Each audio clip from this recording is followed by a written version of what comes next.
Before the flood swallowed the earth and reset history, a different kind of rebellion had already taken root. One that defied heaven, corrupted humanity, and birthed a generation of giants. These were the Nephilim, children of forbidden unions between the sons of God and the daughters of men. Much has been said about the giants themselves, their strength, their fall, their judgment, but there's one haunting question that lingers in silence. If there were male giants, then who were their wives? This is not a side note in ancient myth. It is a missing piece in a story of cosmic defiance. Who were the women who bore the children of the Nephilim? Were they human? Hybrid? Forgotten giants themselves? Their silence in Scripture is not absence, it is invitation. An invitation to uncover a deeper spiritual war, one that reshaped the very fabric of creation. In this video we will explore the biblical texts, apocryphal writings, ancient myths, and theological implications behind this question. Because until we know the women involved, the story of the giants remains incomplete. If this question stirs your curiosity, challenges your assumptions, or draws you deeper into the mystery of Genesis, then stay with us. And if you find this journey thought-provoking, don't forget to like, comment, subscribe, and share this video with others who seek truth beyond the surface. Thank you for watching. Now, let us uncover the untold story. Who were the wives of the giants? Long before the floodwaters engulfed the earth in judgment, before Moses received the law, before Abraham journeyed from Ur, and even before the Tower of Babel reached for the heavens, a different kind of civilization stalked the earth. It was a world unlike our own, one shrouded in mystery, veiled by time, and distorted by corruption. It was the age of the giants. These giants, known in the Bible as the Nephilim, were not the product of natural evolution or ordinary genealogy. They were the offspring of a forbidden union, born when the sons of God crossed a divine boundary and took daughters of men as wives. Their origin is described briefly but hauntingly in Genesis chapter 6, and echoed with more detail in apocryphal writings like the Book of Enoch. What was birthed from this unholy mixture was not just physical might, but spiritual devastation, a generation of beings that helped trigger one of the most severe judgments in human history, the Great Flood.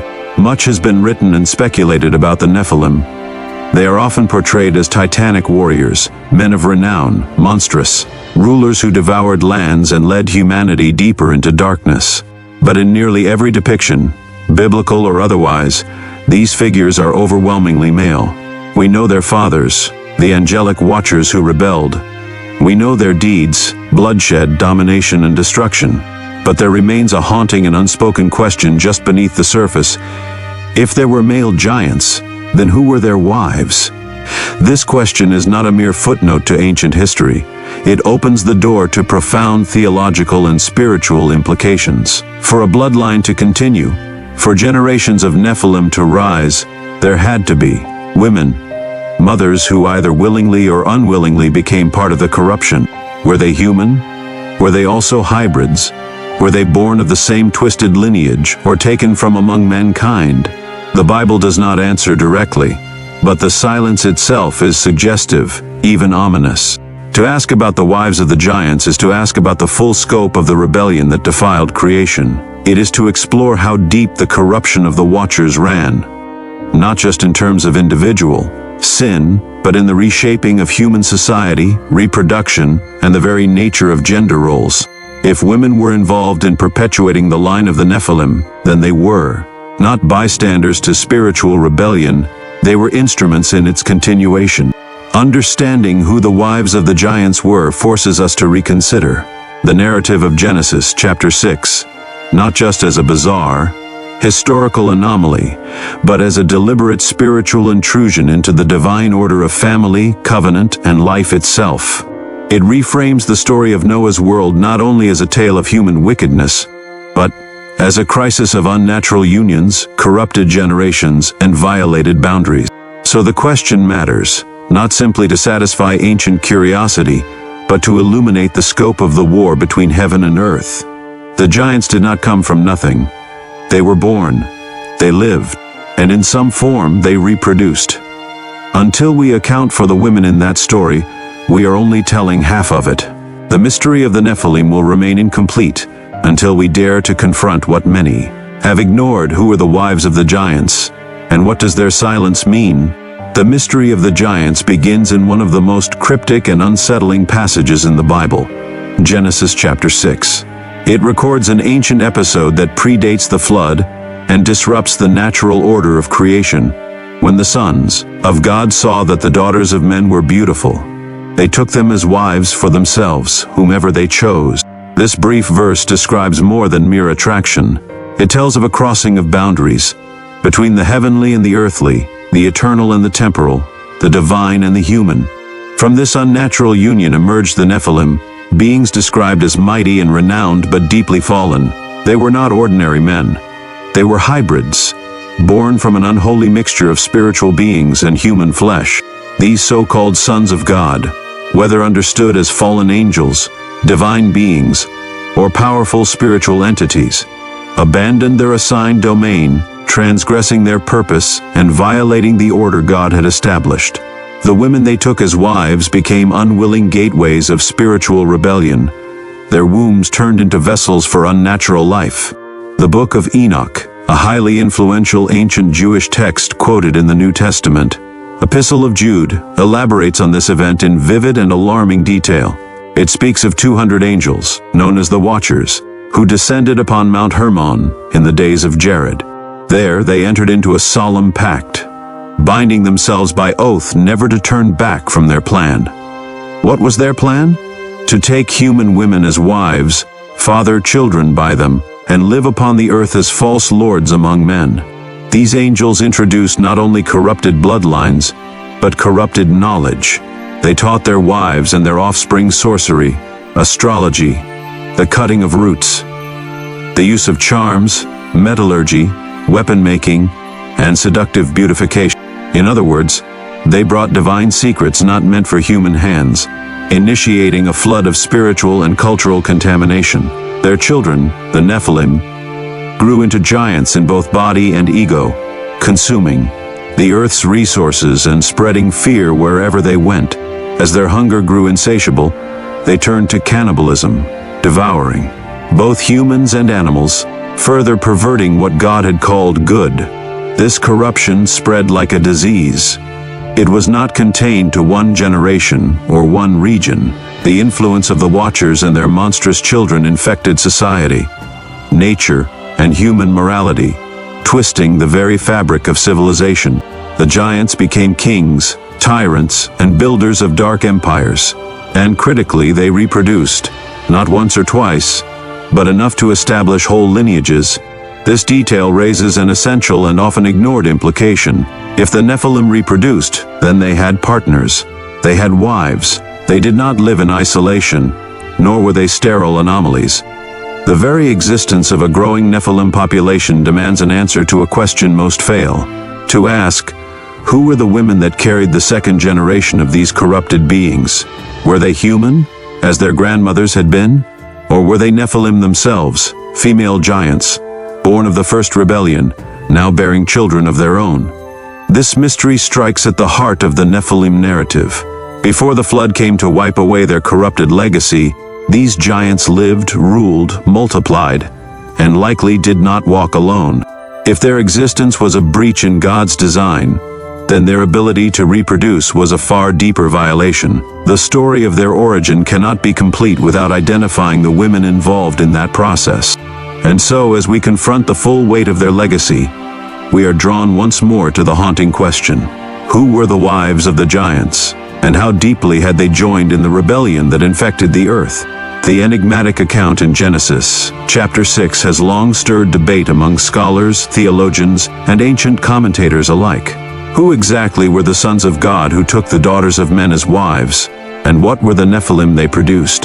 The answers to these questions are critical, not only for understanding the origin of the giants, but for confronting the central mystery: who were the women involved in their reproduction? Two major interpretations have emerged over centuries, each offering a radically different lens on the nature of the Nephilim, and, by extension, the identity of their wives. The first and oldest is the fallen angels' view, a perspective widely held in Second Temple Judaism, and echoed by early Christian writers such as Justin Martyr, Tertullian, and Irenaeus. According to this interpretation, the sons of God were angelic beings, heavenly, watchers who defied their divine purpose and descended to earth in open rebellion. Drawn by lust, they took human women as wives, either by seduction or force, and fathered hybrid offspring. These unions were not merely immoral, they were a cosmic transgression, a violation of spiritual categories that blurred the line between the heavenly and the earthly. The result was the Nephilim, beings who were not fully human, whose very existence corrupted the fabric of creation. In this view, the wives of the giants were originally human women, used by fallen spirits to propagate a bloodline that heaven never intended to exist. The second interpretation, developed later in Christian history, is the Sethite view. It posits that the sons of God were human descendants of Seth, the righteous son of Adam, and that the daughters of men were from the line of Cain, the first murderer. Rather than angelic rebellion, this view frames the Genesis narrative as a cautionary tale against spiritual compromise and moral decline.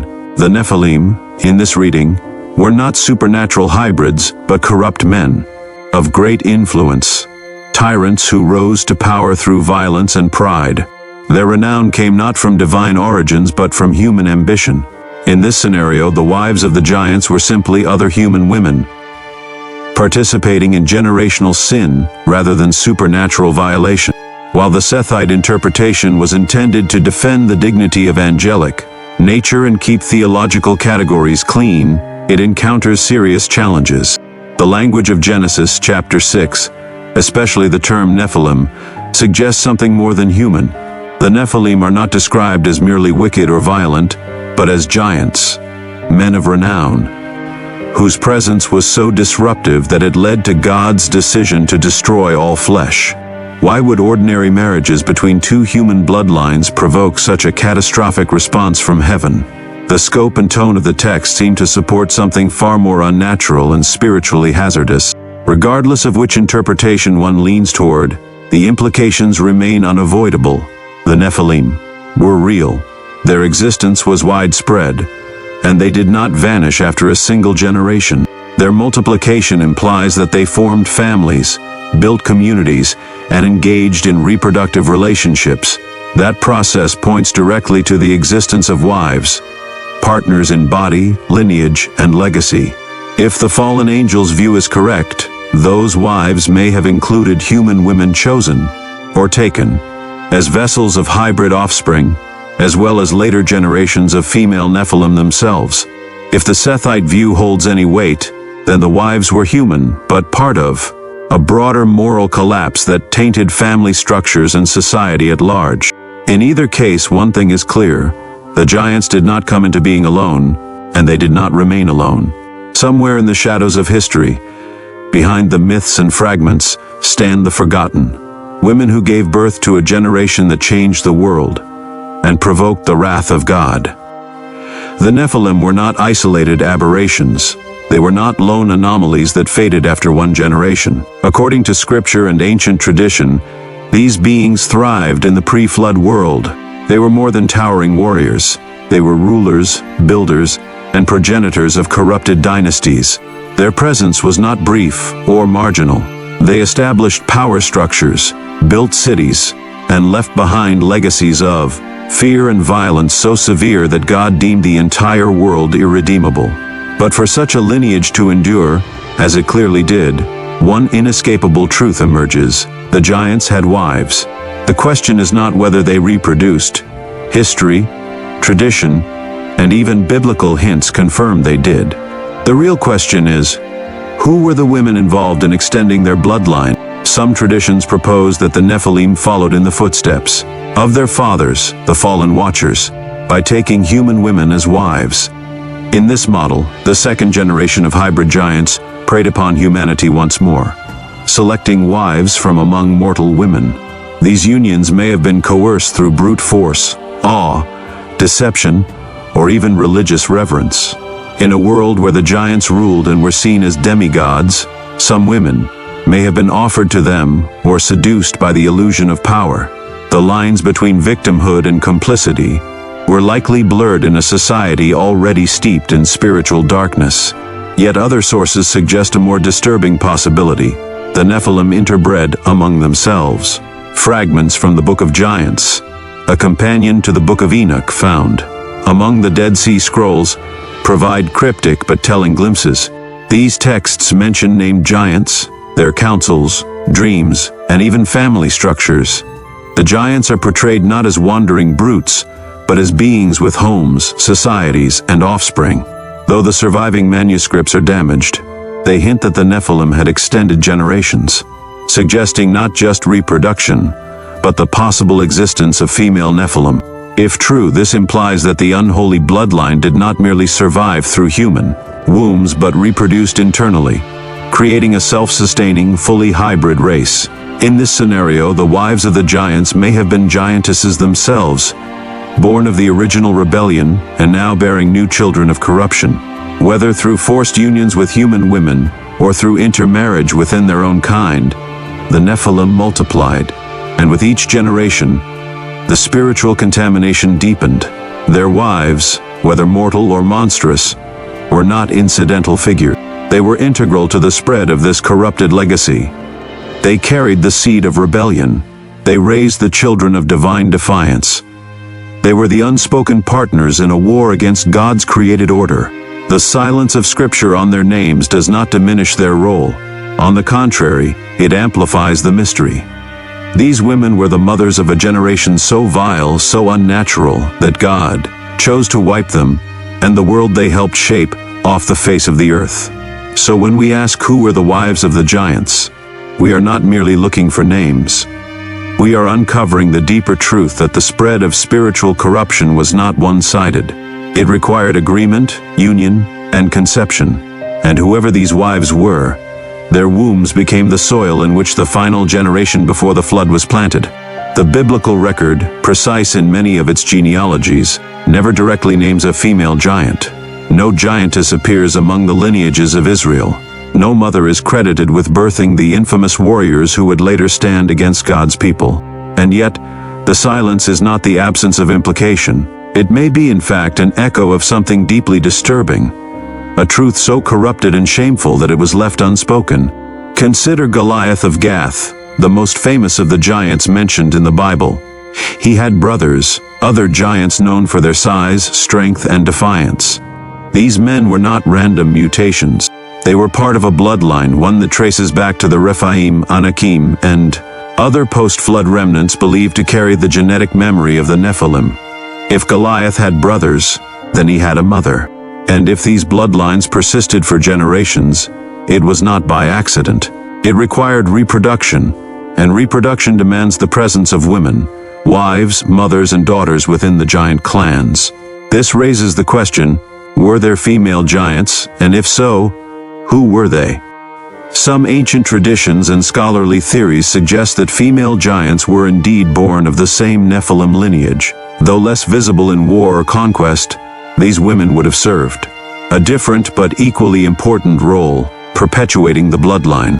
As daughters of the fallen, they may have functioned as wives to male giants, bearing offspring and sustaining the spread of corrupted DNA. Their role may have been biological rather than military, but it was no less significant. Without them, the Nephilim could not have continued. Others propose that the absence of female giants in Scripture is intentional, not because they didn't exist but because they were considered too profane to record. If the presence of male giants was already an affront to God's created order, then the idea of female giants, carrying the wombs that bore more abominations, may have represented the ultimate violation of sacred design. In this view, the mothers of the Nephilim were deliberately erased from history, not unlike the Nephilim themselves, whom God sought to blot out from the earth. To support the idea of female giants, scholars and mythologists often point to ancient mythologies that appear to preserve cultural memory of such beings. In Greek mythology, giantesses such as Echidna, the mother of monsters, bear terrifying offspring to monstrous husbands. In Canaanite lore, goddesses of towering strength are said to dwell among the divine council. Mesopotamian epics speak of powerful female figures of immense size and magical ability, often married to giant kings or deities. These accounts are not scripture, but they reflect a broader tradition that remembers giant women, even if distorted through myth. If female giants did exist, they were not mythic symbols alone. They were key players in the generational spread of divine rebellion. They represent the missing half of the corrupted Nephilim civilization, women whose bodies became the cradle of further defilement, linking the sins of the Watchers to the pre-flood societies, and even to the post-flood giants who would rise again. Their names may be lost, their deeds may be unrecorded, but their presence is essential to the story. The Nephilim were not born of magic, nor were they the end of their kind. They were part of a corrupted family tree, one that could not have grown without women. And whether these women were human, hybrid, or giant themselves, they played a central role in a spiritual rebellion so severe that it provoked the floodgates of heaven to open. The question remains, not just of their identity, but of their legacy. Who were the wives of the giants? And what kind of world did they help bring into being? To uncover the fuller picture of the giants' world, especially the identity and role of their wives, we must look beyond the canon of scripture to the apocryphal writings and ancient mythologies that preserve echoes of forgotten realities. While these sources are not divinely inspired, they offer valuable glimpses into how early cultures understood the events of Genesis chapter 6 and the consequences of the Watchers' rebellion. One of the most revealing texts is the Book of Jubilees, a Second Temple Jewish writing that expands on the Genesis narrative. Jubilees confirms that the Watchers did not merely lust after human women. They took them as wives, fully formalizing their forbidden unions. But more importantly, they taught these women esoteric knowledge, enchantments, astrology, the manipulation of creation itself. These women were not portrayed as passive victims, but as active participants in a cosmic rebellion. They became co-conspirators in spreading corruption throughout human society, partnering with their angelic husbands in the unraveling of God's order. Another crucial source is the Book of Giants, which was discovered among the Dead Sea Scrolls. Though only fragments remain, they paint a chilling portrait of a society of giants, aware of their impending doom. The text mentions not only the names of individual Nephilim but also references to their mothers and houses. These details imply a structured family life, homes, lineages, and female figures integrated into their society. The existence of mothers of giants in these texts affirms the idea that the Nephilim were not lone monstrosities, but a full population with women among them, forming communities, raising children, and perhaps expanding their bloodline deliberately. Ancient Mesopotamian texts, such as the Epic of Gilgamesh, echo similar themes. Gilgamesh himself is described as 2/3 divine and 1/3 human, a hybrid ruler of extraordinary power. Many Mesopotamian myths describe gods or divine beings descending to earth, taking wives and founding royal lineages. The transmission of secret knowledge, such as in the tale of Enki and the Apkallu, mirrors the Watchers' rebellion, suggesting a shared memory of spiritual beings altering human destiny through illicit unions. In Greek mythology, the theme of giants and their wives is even more pronounced. Titans, cyclopes, and monstrous beings often have female counterparts, wives, daughters, or sisters, who join them in their battles against the gods. Figures like Echidna, the so-called mother of monsters, bear monstrous offspring with other divine or giant beings. These tales, while mythologized, preserve the idea that corrupt lineages require both male and female agents, and that the propagation of spiritual rebellion involved more than brute strength. It required reproduction, family, and inheritance. While these apocryphal and mythological accounts are not scripture, they mirror the central themes found in Genesis, Enoch, and Jubilees: divine rebellion, unnatural unions, corrupted offspring, and the eventual judgment of a world gone wrong. And critically, they reinforce the conclusion that the Nephilim were not merely male warriors roaming the earth, but part of a structured generational society that included wives, mothers, daughters, and households. These women, whether human, hybrid, or fully Nephilim, were instrumental in extending the legacy of corruption. They played a role in the rise of the pre-flood civilization that drew God's wrath. Their presence, though often unnamed, becomes increasingly undeniable.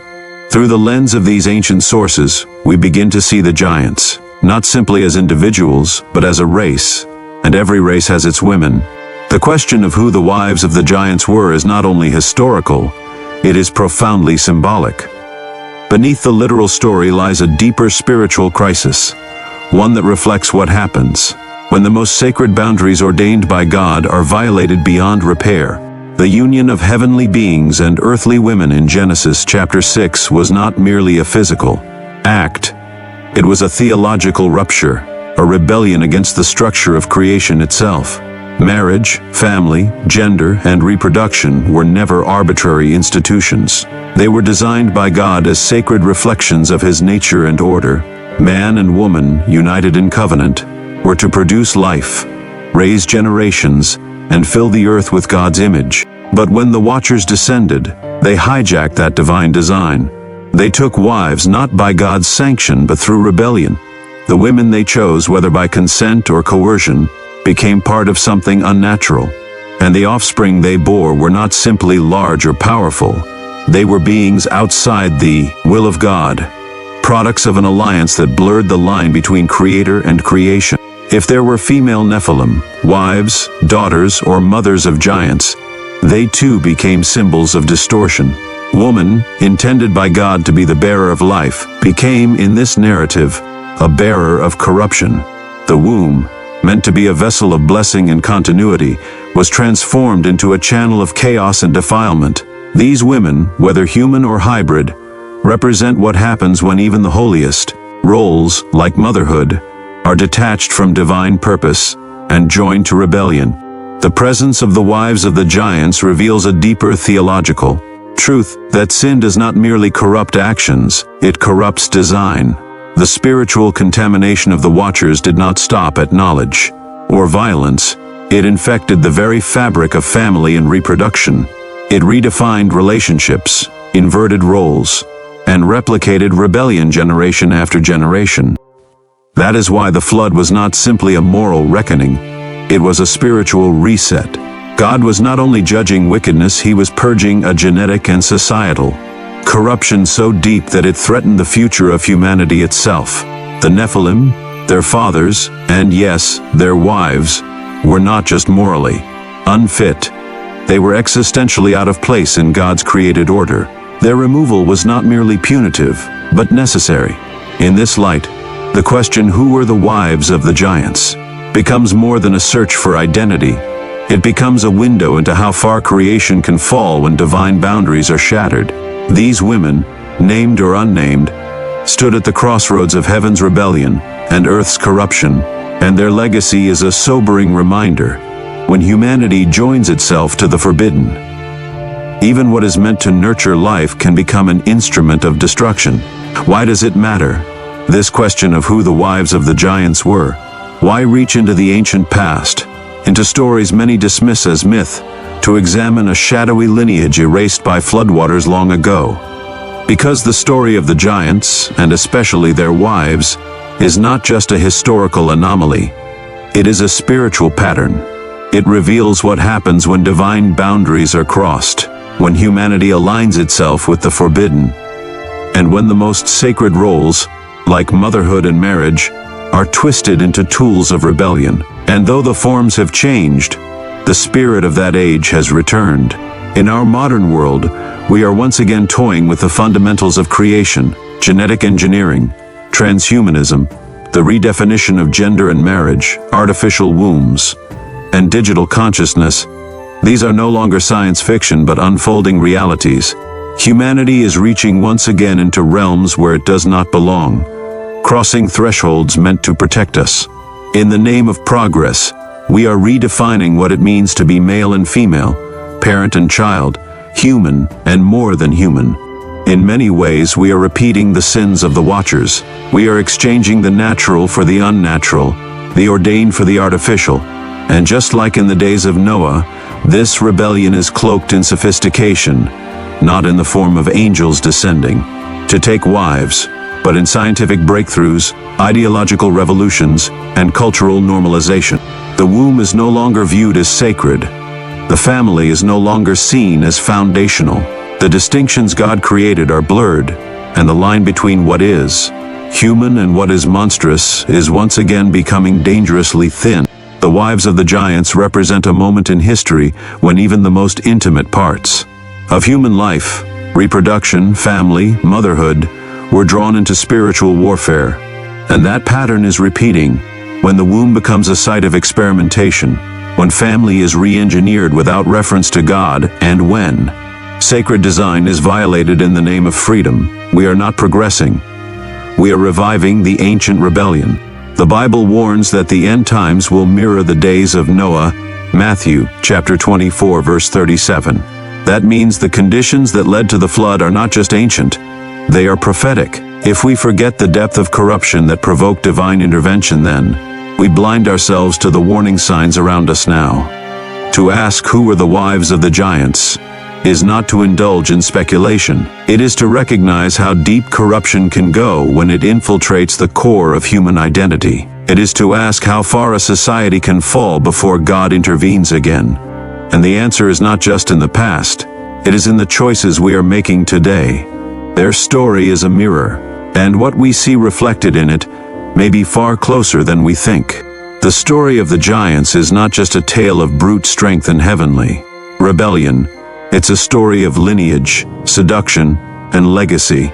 It's about how far spiritual corruption can spread when even the most sacred roles, womanhood, motherhood, and marriage, are drawn into the battle between heaven and earth. The wives of the giants were not myths. They were mothers of a cursed bloodline, carriers of the forbidden, and partners in a rebellion so deep that only a flood could wash it away. But this isn't just ancient history. Today, we stand at the edge of similar thresholds, tampering with life, reshaping identity, and redefining the boundaries God once set in place. The spirit of the age that birthed the giants is rising again, not in form, but in philosophy. So now we must ask, are we repeating their pattern? And will we recognize the signs before it's too late? If this video stirred your thoughts or helped you see scripture and history in a new light, please like this video. Leave a comment with your reflections, and subscribe for more powerful biblical explorations like this. Don't forget to share this with someone who needs to hear the forgotten truths hidden beneath the surface of the Bible. Thank you to each and every one of you who watched till the end. Your hunger for deeper truth is what makes content like this possible. May your pursuit of wisdom lead you ever closer to the truth that sets us free.